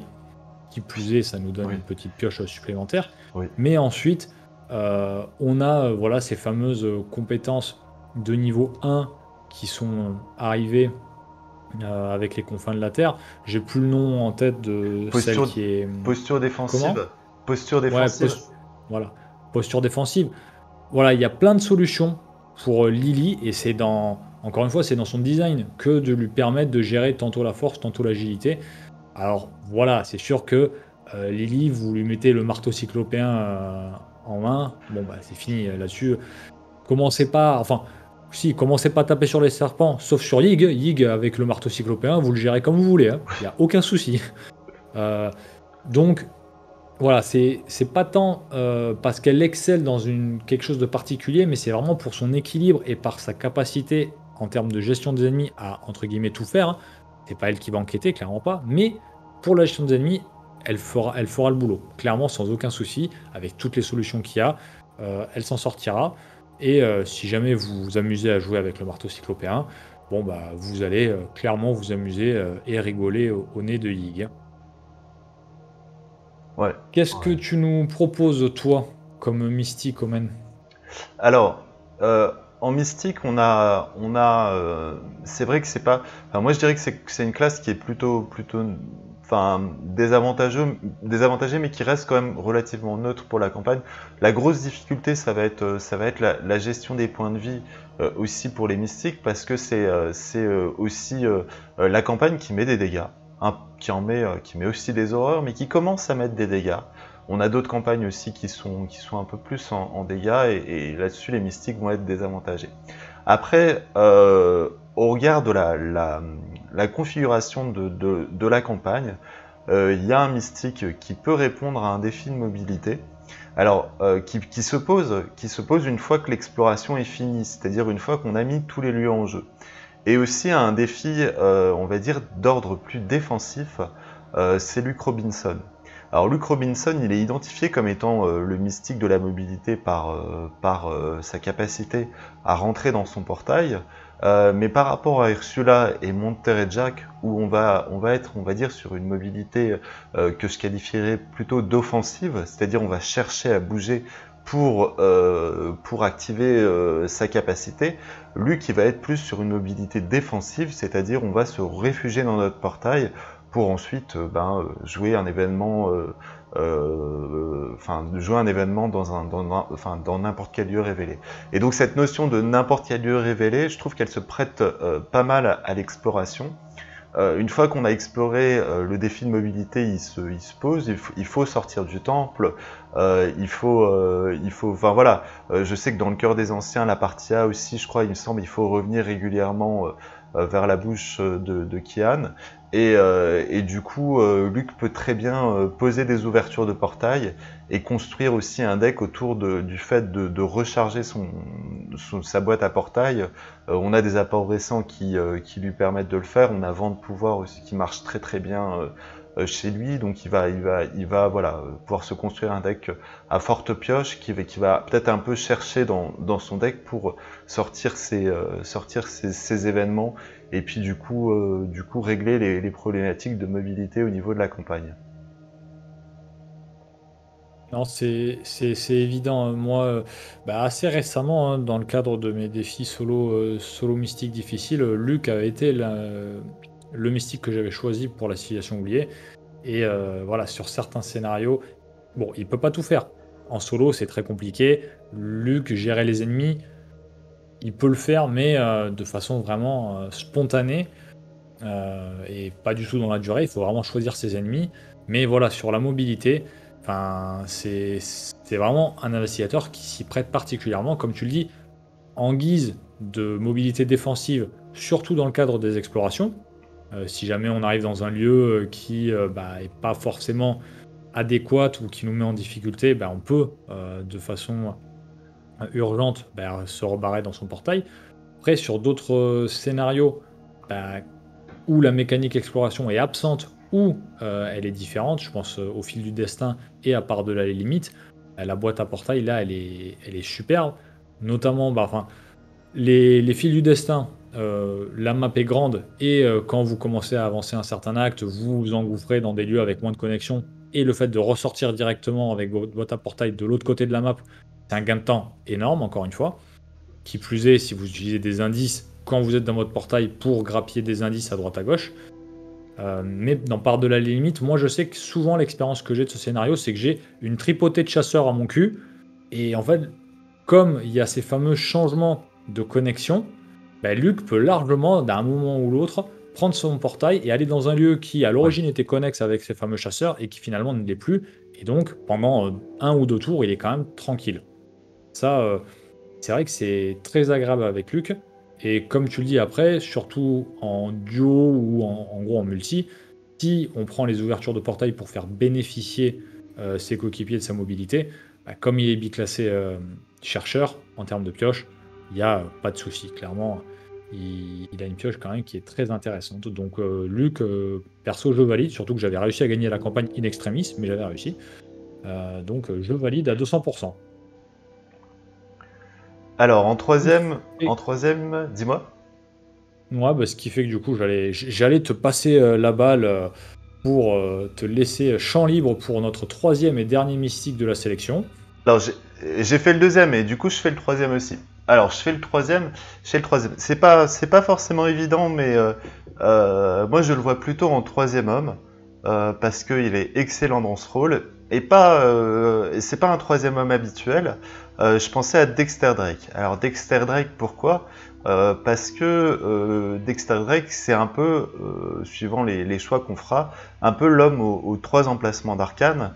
Parce qu'il va intégrer le symbole magique qui va lui permettre de gagner des actions et puis de poser plus de soutien en jeu. Et donc il va pouvoir surtout avec les apports récents, jouer sur vraiment les trois tableaux, attaque, évasion et enquête. Et aussi Dexter Drake, c'est un troisième homme excellent parce que quand il est buildé un peu en mode sens du spectacle, il va arriver, il va sortir de son chapeau un sort et il va le vider en un round. Et donc il va être capable d'enquêter à la massue, de combattre à la massue ou bon, bah, d'esquiver et puis d'apporter de la mobilité et par exemple, je pense au fléau des Eztli. Voilà, enchaîner les brumes de Herlier enfin, ouvrir le passage à tout le monde. Ça peut être aussi quelque chose de très intéressant. Donc dans cette idée de troisième homme qui, on va dire, cache un peu son jeu et sort en début de tour un sort de son chapeau et nous fait des trucs comme vider une clairvoyance et enlever 6 indices dans un lieu ou alors vider un flétrissement et détruire un ennemi qui était élite alors qu'on se demandait comment on allait le gérer. Voilà, Dexter me paraît être un choix qui peut être pas mal. On peut aussi penser à Akashi qui, je trouve, en fait, en termes de cartes à intégrer, a beaucoup de points communs avec Dexter Drake. Ça va être un peu les deux investigateurs qui pourront prendre cette niche du troisième homme et qui pourront, voilà, sur cette campagne, apporter un gros plus.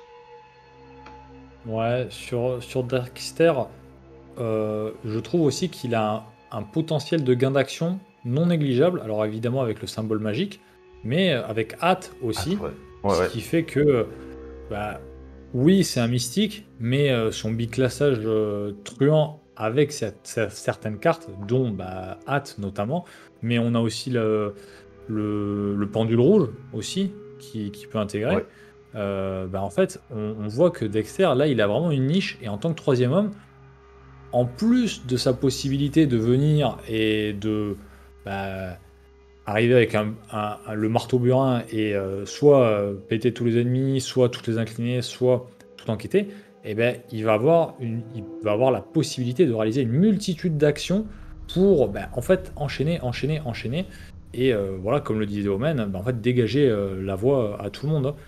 Contrairement aux truands qui vont faire un petit je fiche le camp d'ici, oui, bah, oui. Dexter il va dire ok, dans cette direction, on y va, et j'incline tout le monde. Et c'est vrai que c'est assez plaisant à jouer et à voir jouer aussi, hein. C'est vraiment sympa. Du coup, on va venir clôturer du coup la vidéo avec les derniers cette fois-ci, les vrais derniers, donc les survivants. Et je m'apprête à commencer les survivants, une fois n'est pas coutume, avec l'investigateur de la boîte, et je vais donc vous parler de Calvin. Alors, comme avec tous les investigateurs de cette boîte, euh, c'est pas évident de le présenter et de dire exactement en quoi il correspond. S'il y a un truc que la civilisation oubliée nous a tous appris, c'est que les traumas, c'est pas grave. Oui, Et du oui. coup, à partir du moment où on a compris ce principe, Calvin, ça passe. Je pense clairement que c'est Omen, tu partages le constat avec moi. Il y a tellement moyen de se prendre des traumas mentaux et physiques dans cette campagne qu'au bout d'un moment, Oui, si on veut les empêcher, c'est au détriment de la réussite des scénarios. ouais, ouais, ouais. Et je pensais, enfin, je voyais une vidéo en anglais où il disait un truc très juste, c'est que le traumatisme physique ou mental, le plus dramatique, c'est pas tant l'impact sur la vie et la santé mentale, c'est plus l'aspect psychologique qui est là, c'est que le trauma, il est là pour rappeler qu'on a été vaincu. Et je trouve que la civilisation oubliée, elle a cette vertu de nous faire relativiser les traumatismes parce que on a oublié de prendre tel accessoire, bim, on se prend un traumatisme. Enfin voilà, donc on est vraiment sur une campagne qui dédramatise les traumatismes. C'est aussi une campagne où on peut soigner des traumatismes à un moment. Bon, il faut faire le choix de les soigner. C'est au détriment d'autres choses, mais c'est une campagne où on peut les soigner, donc c'est aussi voilà. Et donc Calvin, effectivement, en plus, bon, Calvin, bah, une fois qu'il prend des dégâts, pouvoir gérer aussi bien la force que l'esquive. Donc ça va être un très bon gestionnaire d'ennemis. En tout cas, il va être adapté, il va avoir enfin, la même bivalence qu'on peut avoir pour les truands. En tout cas, 2 des 3 truands qu'on a identifiés. Et donc par rapport à ça, ça va être un bon choix aussi pour cette campagne. Sur Calvin, pareil, quand j'avais fait ma série solo survivant difficile, bah, j'avais pris le survivant de chaque campagne, donc là j'avais joué Calvin. Bon, malheureusement, j'ai été vaincu au dernier scénario parce que bon, bah, en solo avec Calvin, même si on arrive à dépoter, comme je n'avais pas réussi à prendre clairement le parti de l'un ou de l'autre, je me suis retrouvé avec Itaka et Alejandro sur le palto sur la fin, donc j'ai manqué d'action. Et encore, c'était pas passé loin dans mes souvenirs, mais ouais, j'avais manqué d'action. Et comme l'a dit Omen, au début, on a envie de prendre certains équipements pour éviter les traumas. Avec Calvin, on ne se pose pas la question, on ne prend pas ces équipements-là, on subit ces traumas, c'est parfait. À côté de ça, on a le champ libre pour prendre d'autres équipements qui viennent largement aider la réussite de certains scénarios. Donc là-dessus, Calvin a clairement un parti pris qui le favorise. Et après, bon, il faut s'accoutumer au fait d'avoir un vrai diesel avec soi, c'est-à-dire qu'au début, ça va être poussif, ça va être compliqué, mais une fois la machine lancée, et encore une fois, selon votre collection, moi, à cette époque-là, je m'étais imposé le fait de faire ces runs en solo survivant difficile avec uniquement les cartes de la boîte de base, en comptant 2 boîtes de base, et la campagne en cours. Et je m'autorisais le renouveau, et le renouveau de la civilisation à l'époque n'était pas sorti. Donc en termes de deck building, j'avais pas beaucoup de choix avec Calvin, hein, clairement. Et pourtant, bah, j'ai quand même réussi la plupart des scénarios. Je me suis pas craché à la Cité des Archives, ça l'a quand même fait. Et bon, comme j'ai dit, voilà, à la fin j'ai été vaincu, mais c'est possible. Et aujourd'hui, voilà, avec toutes les solutions qu'on connaît, l'esprit d'humanité, le 5 de denier, euh, Calvin a peut atteindre des sommets en matière de valeur. Et en plus, quand on a, bah, évidemment, c'est les tanks, Peter et Jessica, moi, encore une fois, bah, dans mon deck, je ne les avais pas. Donc, j'avais clairement ce handicap en termes de tank, eu égard notamment à tous les dégâts que nous met la campagne. Et pour autant, ça le fait. C'est pas un problème. Ouais. Faut vraiment pas avoir peur de Calvin, surtout sur cette campagne. Si on veut y aller en mode écorché, bah foncez. Calvin, c'est un super choix et ce sera super sympa à jouer. D'autant qu'en non-renouveau, vu que la mécanique d'exploration nous en met plein la figure au départ de la campagne, bah, finalement le côté diesel de Calvin, il est mitigé par la mécanique exploration. C'est-à-dire qu'on va avoir, on va explorer, on va se prendre des traîtrises qui vont nous infliger des dommages et des horreurs, et donc qui vont nous permettre de monter en valeur de compétences. Donc Calvin, entre guillemets, on peut dire qu'il peut se stuffer en explorant de manière infructueuse, quoi. Ouais, c'est un très très bon choix. Alors moi j'ai un choix, c'est un investigateur. Sans mauvais jeu de mots, on va dire il a ce qu'il faut là où il faut pour cette campagne. C'est Silas Marsh. Donc Silas Marsh, donc c'est le survivant du cycle La Conspiration d'Innsmouth, qui a quatre en force et 4 en agilité, et donc qui lui va pouvoir vraiment jouer sur les deux registres. Silas Marsh, il a aussi une carte signature qui est pas très qui est pas très utile sur les autres cycles, mais qui sur celui-là fait des choses assez dingues. C'est le filet de Silas. Avec le filet de Silas, vous êtes capable de rappeler à la fin du test toutes les cartes attribuées, moyennant le fait de le renvoyer en main. Et enfin voilà, quand on l'avait joué sur la civilisation oubliée, avec instinct de survie, on avait réussi à faire des choses assez hallucinantes avec Silas, c'est-à-dire voilà, éteindre la lumière dans un lieu en échappant automatiquement à 4 ennemis en une action, et puis renvoyer de manière récursive la carte en main, c'est extrêmement fort. Donc en ça, voilà, Silas est vraiment le survivant qui peut jouer sur les deux tableaux, la force et l'agilité, et qui en plus, bon, avec sa carte signature, le filet de Silas, a tout ce qu'il faut pour gérer la problématique d'agilité et d'esquive de cette campagne. Ouais, clairement, Silas, c'est indéniable. C'est la première mouture du portage qu'on voulait faire pour ces vidéos, on avait imaginé le fait de prendre les classes, mais aussi derrière de vous indiquer les meilleurs gestionnaires d'ennemis, les meilleurs enquêteurs, et les choix de classe et les choix de fonction ne correspondaient pas toujours. Et ici, clairement, s'il fallait choisir un gestionnaire d'ennemis, ce serait pas un gardien, ce serait indéniablement Silas. Au vu de sa statline, sa carte signature et sa capacité, Silas, pour moi, trône en maître de gestionnaire d'ennemis sur cette campagne sans l'ombre d'un doute.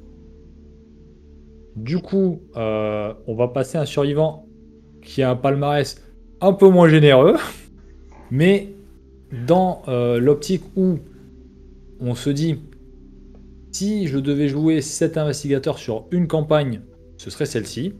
Et bien, si je devais jouer Rita Young sur une campagne, ce serait la civilisation oubliée. Déjà, évidemment, par son 5 en agilité. Ensuite, par sa capacité, puisque après avoir fui, en tout cas avoir échappé à un ennemi avec succès, soit on lui fait un dommage, soit on bouge dans un lieu connexe, qui n'est pas forcément dans l'absolu la meilleure capa au monde, mais qui est employable et employé dans la civilisation, quel que soit le scénario, quels que soient les ennemis, quelle que soit la configuration, parce que si vous êtes en début de partie, que ça vous va pas de bouger, vous mettez un dégât à l'ennemi. Si vous êtes en fin de scénario, que vous avez beaucoup de lieux, que vous devez fuir, vous pouvez bouger. Si c'est un cultiste, vous pouvez lui coller un dégât. Si c'est un serpent, vous pouvez bouger. Donc c'est vrai que c'est assez flexible comme capa. Et bon bah voilà, son 5 en agilité va lui permettre de bien gérer ça. Après, c'est pas forcément la campagne où je lui mettrai les chaussures de course par exemple. Ou alors je lui mettrai uniquement au début, notamment pour le fléau des Eztli. Et peut-être je le garderai sûrement pour le scénario 3 et 4, mais après le scénario 4, je les enlèverai. Pour ces mêmes raisons de la mobilité liée à l'exploration. Hein. Scénario 1, les chaussures serviront à rien. Scénario 2, pour repartir du temple, ça servira. Scénario 3, pour parcourir la carte, ainsi qu'au scénario 4, ça servira. Mais après, la mécanique exploration est trop importante sur le scénario 5, le scénario 7 et le scénario 8. Oui, on pourrait les garder pour le scénario 6, mais au début, vous n'avez pas vos objets. Par ailleurs, vous avez une stat en agilité qui sera que de 2, donc il faudra attribuer énormément d'icônes pour pouvoir réaliser la réaction des chaussures de course. Donc honnêtement, les chaussures de course avec Rita au début, mais sur la première moitié de la campagne, pas plus. On peut craindre son 5 en horreur, enfin en santé mentale, mais comme c'est pas la campagne qui envoie le plus d'horreur, même s'il y en a hein, évidemment, hein, ça peut se gérer. Il faudra prévoir peut-être un peu de soin ou un peu de tank. Mais après, voilà, Rita, si moi en tout cas je la jouerai, et je la jouerai notamment dans un défi, avec ces fameux défis challenge qu'il y a avec les renouveaux, dans l'optique d'essayer, de tenter d'avoir zéro vengeance à la fin de la campagne. Ouais, Clairement, je pense qu'elle s'y prête. C'est peut-être même pas la meilleure investigatrice pour ça. Peut-être qu'il y a des truands qui ont un pool de cartes qui leur permet d'esquiver encore mieux. Non pas en termes de valeur, quoique Monterrey est quand même bien placé, mais en termes bah, en fait, de fluff tout simplement, hein. Avoir une Rita qui permet d'incliner les ennemis à l'appel, d'avoir quand même pas mal de cartes survivants, quelques renforts de la classe truand pour essayer de gérer tout ça, ça peut se faire. Ça peut largement se faire. ouais, ouais, ouais.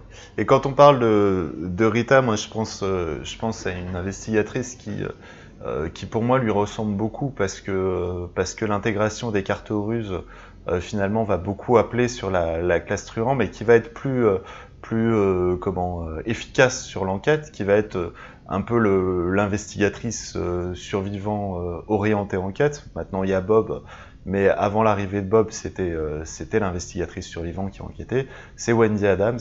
Wendy qui va pouvoir enquêter, enfin voilà, qui est l'investigatrice qui tire le mieux le parti des solutions survivantes d'enquête faire avec les moyens du bord dont on a parlé, avec le build d'échec, avec le build récup, en combo avec les outils de crochetage, et qui en même temps a une agilité qui est vraiment plaisante pour cette campagne. Donc voilà, donc Wendy Adams est pour moi un des choix qui peut, en tout cas s'il y a une campagne où Wendy est efficace, on peut dire c'est toute, mais on peut dire c'est particulièrement la civilisation oubliée, où elle a son agilité qui va l'avantager, et où en même temps elle va pouvoir tirer au mieux parti des solutions d'enquête survivant, avoir aussi un bon apprendre la classe truand pour les enquêtes.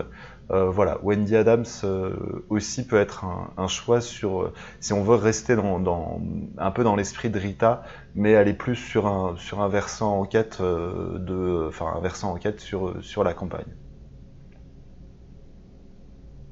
Ouais, je suis tout à fait d'accord et je pense que c'est aussi une bonne investigatrice pour clôturer l'ensemble des choix qu'on avait à vous proposer, hein. Finir avec la gamine orpheline du corset qui gère et fuit au milieu des serpents et arrive à dérober des reliques anciennes dans des temples perdus, c'est Ouais, sympa. ouais, c'est assez fluff, ouais. Ouais, carrément. Carrément. Alors du coup, on va passer au choix d'investigateur. Bon, la montre tourne, je pense qu'on va faire une vidéo qui va exploser en termes de timing, mais bon, c'est un format long, donc qu'on se le dise. On va passer au choix d'investigateur et de configuration. Du coup, sur le solo, t'avais pensé à quoi, Black King? Bah, en, en solo, bon, je pense clairement qu'on va reprendre des investigateurs qu'on avait là sur cette liste. Moi, honnêtement, en solo, pour l'avoir fait du coup 2 fois, Finn, c'est un choix solide. Finn, clairement, vous ne serez pas déçu, vous pourrez gérer les choses. Et moi, j'estime qu'il y a une richesse de deck building sympathique avec Finn qui vous permet quand même de faire des choses assez différentes selon vos runs. Typiquement, actuellement, bah, je me suis dit, bah, je vais essayer de faire un Finn cacher son jeu en essayant d'utiliser en fait ces fameux alliés qui ne servent à rien, c'est-à-dire le chasseur de trésors et le gros bras embauché. Ouais, Et honnêtement, pour l'instant, ça passe. ouais, C'est assez rigolo, puisque du coup, je prends ma ressource avec cacher son jeu, je la dépense avec le chasseur de trésors et ou le gros bras embauché, et du coup, on a un film qui, mine de rien, est assez solide. ouais. Ouais, on peut aussi penser peut-être à un build autour de reseller et de récup. Alors je sais pas ce que ça vaut, mais c'est des choses que j'avais envisagées au moment où Bob était sorti. Donc un build un peu à la Bob Jenkins, mais où il va pouvoir récupérer des flingues par exemple et les jouer de manière récursive et donc du coup voilà pouvoir avoir constamment des flingues en jeu parce que la difficulté ça va être aussi peut-être pour Finn de recharger les armes ou du moins d'avoir des armes chargées qui sont en jeu en permanence. Donc ouais, non, Finn, bonne idée. En solo autrement, est-ce qu'on a d'autres investigateurs qui se détacheraient par rapport à Finn? Est-ce que Rita pourrait par exemple dans un archétype autour de livrer à vous-même, je sais pas, est-ce que c'est pas sur cette campagne que tu l'as essayé? Non, Non, c'est c'était pas sur cette campagne, mais ça, après, encore une fois, avec une grande collection, tout peut s'envisager, je pense. Là où Rita va pêcher, c'est l'enquête. Les lieux à faible valeur occulte, il y aura toujours une lampe torche, il y aura toujours à faire avec les moyens du bord. Euh, Après, s'il fallait commencer à avoir de l'enquête sur des lieux à 4, je ouais, pense par exemple à la Chambre du Temps dans le scénario 2, qui est un lieu quand même à 4. Hmm, il y a de quoi, mais on sort un peu des sentiers si battus, on ouais. veut le faire, je pense qu'on sort des schémas classiques et des cartes comme par exemple les journaux, les vieux journaux, je crois que c'était ça, Ouais, doivent peut-être rentrer en considération parce que c'est du solo, parce que t'as pas toujours besoin d'énormément d'indices pour avancer et parce que le plus 2 en enquête, pour Rita, avec une statline au début de 2 en intelligence, bah, c'est quand même pas négligeable. mm. Après, je l'ai pas envisagé Rita en solo sur cette campagne, mais ouais, en termes d'enquête, je pense il y aurait quand même besoin de d'avoir de quoi gérer des lieux à forte valeur occulte. Après, on l'a dit, hein, l'investigateur qui tire les bénéfices de la difficulté de la campagne, bah, c'est Calvin. Ouais. Calvin en solo. Encore une fois, je dis pas que vous allez gagner la campagne, mais en fait, bah, vous allez vous flageller avec le deck de rencontre et le deck exploration, mais ça va très vite payer.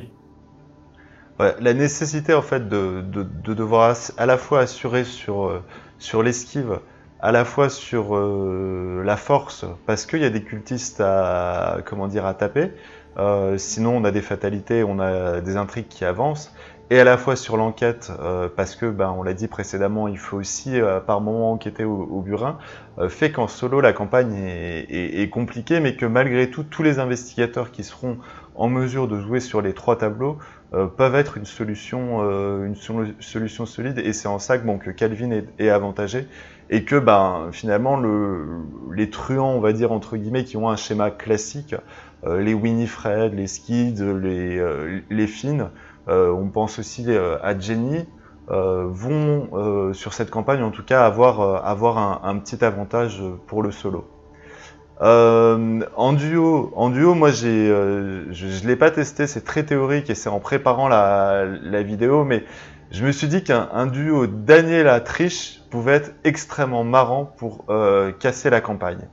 Parce que on a en fait une forte synergie avec les capacités respectives d'évasion automatique des investigateurs. On peut penser au fait que, par exemple, Daniela joue rester derrière moi pour prévenir d'une attaque d'opportunité que Trish se prendrait, donc du coup échapper à l'ennemi automatiquement. Donc du coup Trish serait dans un lieu avec un ennemi et utiliserait sa capacité pour remporter des indices. Enfin, la capacité qu'ont ces 2 investigatrices à échapper automatiquement aux ennemis, pour moi, comment dire, casse totalement la mécanique de vengeance de la campagne et donc, bah, du coup, enlève une difficulté et, enfin voilà, lui permet d'être abordé comme étant une campagne plus simple. Hmm. Moi, en solo, euh, si on devait mettre Ursula dans un solo, dans un duo, pardon, si on devait mettre Ursula dans un duo, je pense qu'elle ferait bien la paire avec Mark Harrigan, avec Mark qui agirait entre guillemets en guise d'éclaireur, qui explorerait et Oui, donc S'il se prend des crasses du deck d'Explo, ben c'est pas grave. S'il se prend des dégâts, c'est limite tant mieux, parce qu'il va piocher des cartes. Et encore une fois, dans son deck building, il y aura toujours de quoi se soigner. Il aura la possibilité de gérer les ennemis type cultiste sans aucune difficulté, ou en tout cas peu de difficulté. Et il pourra, le moment venu, se booster comme il faut en agilité si, à un moment, il fallait se sortir d'un mauvais pas.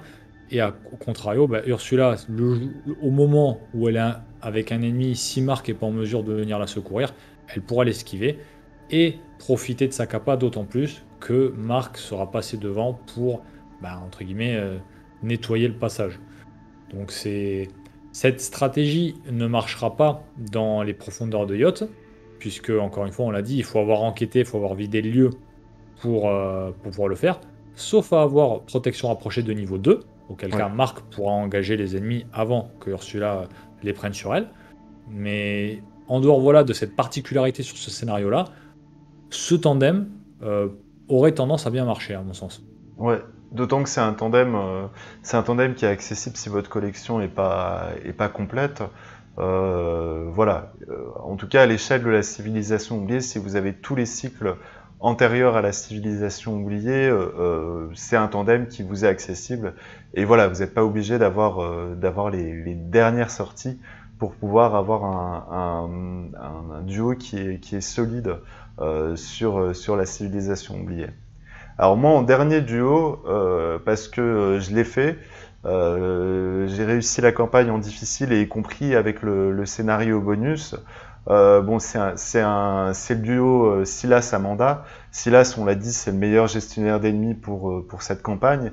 Amanda, moi je pense, c'est la meilleure enquêteuse aussi pour la campagne. C'est très très fluff parce que on a des règles de construction de deck qui se répondent en fait. Lui est autour des traits innés, elle est autour des traits entraînés. On a une équipe qui est thématique autour des cartes de compétences. Sur la Cité des Archives, comment vous dire que vous y allez au rouleau compresseur avec ces deux investigateurs. Et puis bon bah voilà, on est sur deux investigateurs qui sont très bons dans leur rôle et qui sont capables aussi de régler la problématique d'esquive et donc de gérer les choses au mieux. Voilà pour les trois duos qu'on pourrait envisager. Sur le trio, peut-être sans partir dans la redite de ce qui a été dit précédemment, dans le dosage, dans le dosage combat, enquête, esquive, moi mon avis c'est qu'il faut en troisième homme un enquêteur esquiveur qui a un peu de tirage sur le combat, mais qui est surtout enquêteur esquiveur, parce que plus on arrivera à avancer rapidement sur l'acte, et moins on sera entravé par les problématiques d'ennemis à gérer. Et donc voilà, donc sur la question de comment construire son trio et comment doser son trio, autant sur Carcosa on était plutôt sur un gestionnaire d'ennemis avec une versatilité autour de l'enquête. Là on va plutôt être sur un enquêteur esquiveur avec une petite versatilité sur le combat. Je sais pas ce que t'en penses. Bah, moi qui aime bien un peu les trucs fluff, ou en tout cas les petits défis amusants, sur cette campagne, honnêtement, si je devais faire un trio, je m'amuserais à faire un trio monocouleur truand. Clairement, ce serait sans aucun doute. Moi, je sais que je l'ai déjà fait sur Dunwich, un monocouleur truand, donc j'avais vu Psycho et d'autres faire un monocouleur truand sur les dévoreurs de rêves, la quête onirique. Donc voilà, je pense que là, sur la civilisation oubliée, ça va de soi que de le faire. Après, voilà, il faut choisir. Vous pouvez parfaitement prendre Triche, Finn et Skitz, mais rien ne vous empêche d'en prendre d'autres. Vous pouvez prendre Monterey Jack aussi, avec cette même stratégie. Un des truands qui va explorer, Monterey qui bouge derrière pour pouvoir profiter de sa capa. C'est, à mon sens, vraiment quelque chose qui irait très très bien. Et j'ai du mal à voir comment vous ne réussiriez pas la campagne, pas forcément haut la main, mais avec certaines facilités sur des scénarios. Typiquement, on pense au scénario 2. Si les trois truands ont je fiche le camp, il n'y a Oui. pas de d'enjeu. problème. Il n'y a Ouais. plus d'enjeu. Ouais. franchement, il n'y a aucun souci. Et ça peut aussi, encore une fois, se faire dans le cadre d'un défi, bon, bah, équipe monocouleur et zéro vengeance. Ouais, Avec 3 investigateurs, bon, si vous acceptez de ne pas vous prendre de trauma, vous prenez les équipements qu'il faut pour ne pas avoir de points de vengeance qui arrivent à cause des actes qui avancent. Et ça peut se faire. Moi, j'avoue que le côté un peu défi, amusement du jeu, je partirais sur un truc comme ça, quoi. ouais, ouais, ouais. On l'a pas cité, mais et je suis pas certain qu'on le cite sur une campagne parce que finalement c'est un investigateur qui est capable de tout faire et puis de se spécialiser et d'être très bon dans l'un, dans l'autre ou le troisième, on va dire. C'est Preston Fairman qui peut aussi être un excellent truand dans une optique de défi truand parce qu'il a une énorme diversité de builds possibles, qu'il est capable, soit en survivant, d'aller très fort vers l'enquête, comme on l'a dit avec Wendy, soit d'aller très fort vers le combat, soit d'aller vers l'enquête esquive, le pay to win, le pay to get. Donc Preston peut être aussi un bon choix dans une optique de trio truand. Voilà pour les investigateurs. On a fait le tour. On va pas partir sur du quatuor parce que finalement du quatuor on est sur du double duo. Donc on se reporte au duo et puis on prend 2 duos différents. On a notre quatuor. Voilà pour le choix des équipes sur la campagne. On va conclure cette vidéo peut-être en disant que c'est l'une des campagnes les plus difficiles, les plus punitives, mais c'est aussi une des campagnes, bon, c'est une affaire de goût de chacun, peut-être les plus immersives en termes d'histoire et aussi les plus épiques. Enfin, moi, je trouve que le fluff de la campagne, moi, m'a totalement émerveillé. Par rapport, alors Carcosa est très chouette aussi dans un genre un peu plus romantique, un peu plus on va à Paris, on sait pas trop ce qui se passe, si c'est la vérité, si c'est le mensonge, mais enfin l'émerveillement qu'on vit à chaque run de la civilisation oubliée, pour moi c'est vraiment ça en fait une des campagnes, une des meilleures campagnes.